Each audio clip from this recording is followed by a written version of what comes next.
Lesson 7 of the character series ng Breaking Through Values Formation Program. I would like to discuss the importance of integrity. Sabi ng a certain Roy T. Bennett, listen with curiosity, speak with honesty, and act with integrity. Alam mo, most of the time people interchange honesty and integrity or they confuse one to the other. Ano ba ang pinagkaiba nila? Honesty is the quality of being truthful. It involves telling the truth, not lying, cheating, or deceiving others. Integrity, on the other hand, is the quality of having strong moral principles and adherence to ethical standards even when inconvenient. Ano ang ibig sabihin ng when inconvenient? Maski nahirapan siya, a man of integrity will stick to his moral principles. An honest person tells the truth regardless of the consequences. On the other hand, a person with integrity acts on his values even in challenging situations and even when no one is watching. Para sa akin, integrity is to do what is right, not what is good. Nagagawin mo ang isang tamang bagay na maski walang nanonood sa'yo and gagawin mo yung tama maski hindi siya convenient para sa'yo. Integrity comes from the Latin word integritas. It means wholeness and completeness. It refers to a state of being whole or unimpaired. Hindi lang sa tao ginagamit ang idea of integrity. Ginagamit din ito sa mga physical structures katulad ng mga building. According sa dictionary, in physical structure, integrity means walang kulang, tama ang pagkagawa, and walang daya. Kung ano specify sa design, ginagawa ng tama. Now, why is integrity important? Tingnan muna natin sa mga physical structures. Many disasters in history were caused by the poor integrity of the infrastructure or the design of a building, in this case, a bridge. This narrow bridge in Tacoma twisted because of the wind kasi hindi tama ang pagkagawa. Meron siyang dinaya. And then there was this Colosseum in Rome that killed 20,000 people when it collapsed because of the integrity of its infrastructure. Then the most famous flaw in design is the Tower of Pisa. Hindi tama yung integrity ng foundation, kaya yan tumagilid. Friends, in physical structure, nasisira ang mga bagay kung pangit ang integrity ng nasa loob nila, their infrastructure. So I say that the unseen part of a building is more important than what is seen outside. It is true for us as well. The unseen part of our lives decides what people see outside. And so it is said, success without integrity is failure. Allow me to continually explain bakit importante na meron kang integrity. Integrity gives you moral clarity. It helps you build trust with the people you work with and the people you work for. It also allows you to be true to yourself na para hindi ka maging plastic or you do not live a life that ayaw mo. Integrity leads to long-term success. I like what this poster said. Sabi niya, integrity is choosing courage over comfort, choosing what is right over what is fun, fast and easy, and choosing to practice our values rather than simply professing them. Friends, I need you to understand that our integrity or lack of it exposes what is in our heart. Sabi ng Proverbs chapter 4 verse 23, watch over your heart with all diligence, for from it flows the spring of life. Sabi ko sa inyo kanina, bumabagsak yung isang building pag masama ang integrity ng infrastructure niya. It is true for us. Nasisira yung buhay natin when there is lack of integrity in our hearts. Kaya sabi ni God in Jeremiah chapter 17 verse 9, the heart is more deceitful than all else and is desperately sick. Who can understand it. Furthermore, he said in verse 10, I, the Lord, search the heart, I test the mind, even to give to each man according to his ways, according to the result of his deeds. Friends, importante ang integrity natin sa Panginoon. At He looks at our heart, tinitingnan niya ang integrity sa loob natin. In fact, sabi pa niya sa Psalm 24, verse 3 and 4, Who may ascend into the hill of the Lord? And who may stand in His holy place? He who has clean hands and pure heart, who has not lifted up his soul to falsehood and has not sworn deceitfully. The Lord will look at the integrity of your heart as He invites you into His hill or into His house. Sabi ng Proverbs 28, Better is a poor man who walks in his integrity than a rich man who is crooked in his ways. I wish that you would desire to have integrity in your life. In order for you to imagine kung ano ba ang integrity, I would like to show you an example of a man God said that he is after his own heart. And I am talking about David. How did David exhibit integrity? Alam mo, after David killed Goliath, he joined the army of Saul and he became very popular. One day when they were coming back from a battle, sabi ng 1 Samuel 18:7, the women sang as they played and said, Saul has slain his thousands and David his 10,000. So when they were coming in, they were saying na mas magaling si David kasi 10,000 ang napatay niya, si Saul 1,000 lang. And this bothered Saul. Nainggit siya kay David. He felt so insecure about his position. Natakot siya na baka David would do something na palitan siya kagad. And so we read in verse 8, Then Saul became very angry, for this saying displeased him.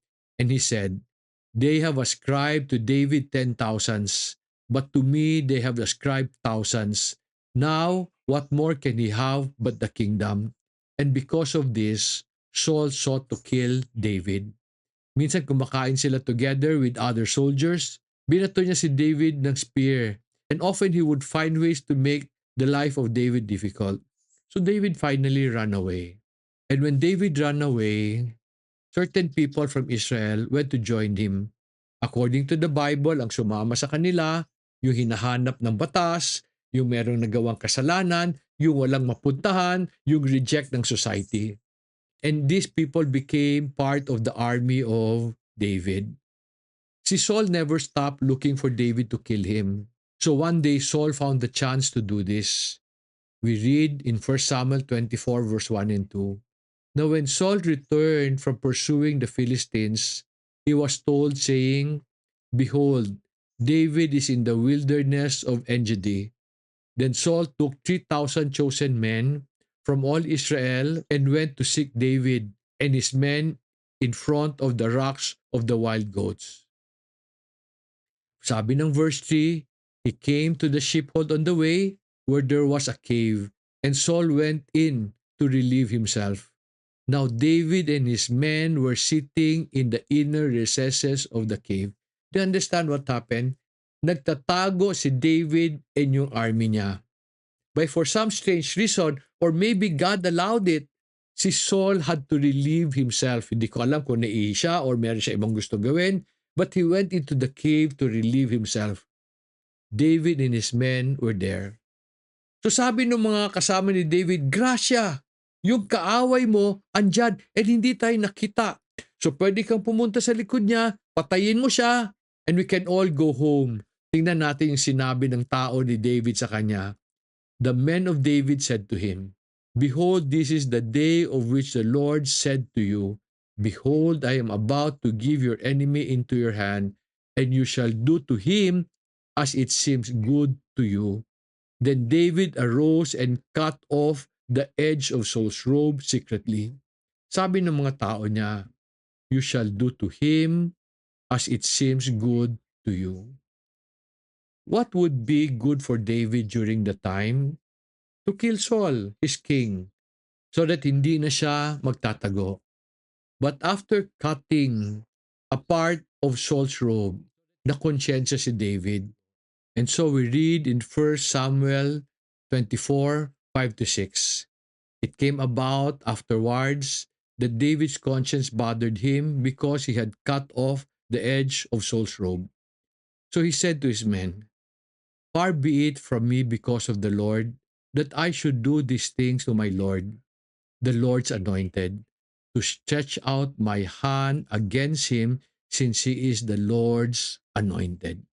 Friends, sabi ko sa inyo kanina, integrity is to do what is right, not what is good. You see, at that moment, it was good for David to kill Saul para hindi na siya tumakbo, makauwi na siya sa pamilya niya. David's family was also threatened by Saul.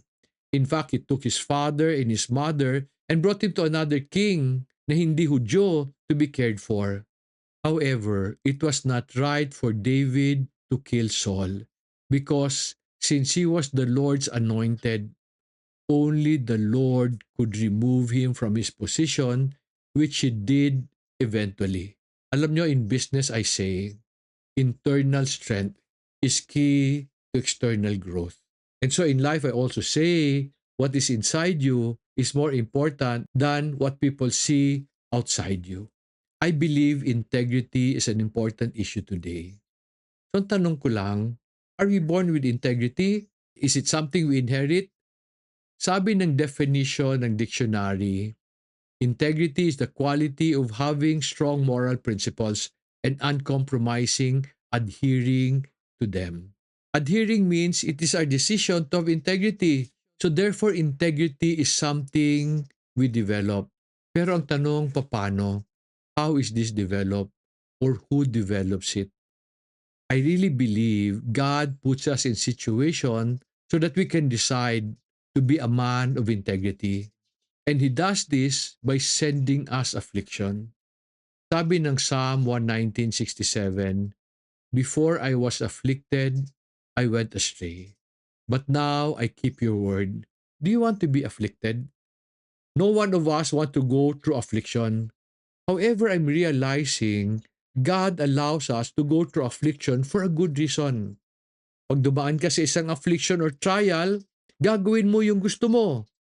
Mamaya, manonotice mo yung gusto mo hindi tama. Oftentimes, many people would insist on their ways, but ultimately, when they realize that their ways are not helping them, they will change. They will look for another way, the proper way to respond. And I have learned that the Lord has given us a Bible so that in it we can find the principles that we need to embrace and live by. Friends, though affliction and adversity are painful, adversity can strengthen you if you have the will to grind it out, if you have the will to persevere and learn from it. Kaya I like what David said in Psalm 1971.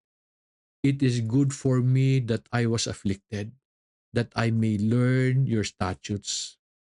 I am a different man from who I was when I was young. When I was young, I was very foolish. I would do things that are good for me, that are not right to the Lord. And those things had led me to many, many pains, broken relationships, failure in my business, failure as an employee. Nung napuno na ako sa failure, I decided to seek a better way of living life. And I found it from the Bible. Though the principles that God taught in the Bible seems impractical, pero alam mo, when I decided to make it the reference for my moral values, life took a better turn. I am a much better person today. So friends, when affliction come, napagalitan ka ng boss mo, nagalit ka, sumagot ka, so lalong gumulo kasi ginawa mo yung makakabuti sa'yo. However, hindi siya makakabuti sa sitwasyon and hindi rin siya tama para sa boss mo. So a man of integrity will change his ways. A man of integrity will accept the scolding of his boss and decide to be a better person, understanding na hindi naman makikinabang ang boss pag naging mas magaling siya. Siya ang nakikinabang because the abilities that he will gain will be things that he will carry wherever he goes. A man of integrity will not allow his peers to dictate what he will do. Supposing yung peers mo tell you to do something bad, a man of integrity will make a stand on the principles he know. A man of integrity will work hard so that he will not be dependent on anyone. Pag kulang pa yung pera niya, hindi siya magrereklamo, hindi siya maghahanap ng sisisihin. Friends, integrity could be developed, but it is based on the decision you make by using the words of the Lord as your reference. Sabi ng Psalm 119:75, I know, O Lord, that your judgments are righteous, and that in faithfulness you have afflicted me. Our afflictions gives us the opportunity to choose wisely. As I end this lesson, meron lang sana akong gustong i-point out na importante about this generation and how they see integrity. Based sa mga article na nabasa ko, people in this generation place a high value on individuals and organizations that demonstrate integrity through their actions and words. They expect organization to act with integrity in dealing with their employees, customers, and the environment. And I noticed that the younger generation are quick to point out when others fail, especially their elders or their authority. Friends, gusto ko maintindihan nyo. Integrity is not something you impose on others. It is a virtue you live out regardless of others. Proverbs 10 verse 9 says, He who walks in integrity walks securely, but he who perverts his way will be found out. I want people to understand that integrity is something you demand from yourself, not impose or expect from others because ikaw rin naman ang makikinabang. Furthermore, Proverbs chapter 11 verse 3 says, The integrity of the upright will guide them, but the crookedness of the treacherous will destroy them. Furthermore, Proverbs 20 verse 7 says, A righteous man who walks in integrity, how blessed are his sons after him. Do you have children? I need you to understand that your example will influence their future. So I hope you decide to be a man of integrity because this will bring many blessings. Sana mas naintindihan mo today the value of integrity. It is a trait that you can develop, a decision that you make. At the end of this video will be points to ponder that I hope you will discuss in your breakout groups. Again, share what you've learned so that others may learn from you, then listen to others that you may learn from them. And together we become the people God wants us to be. God bless you.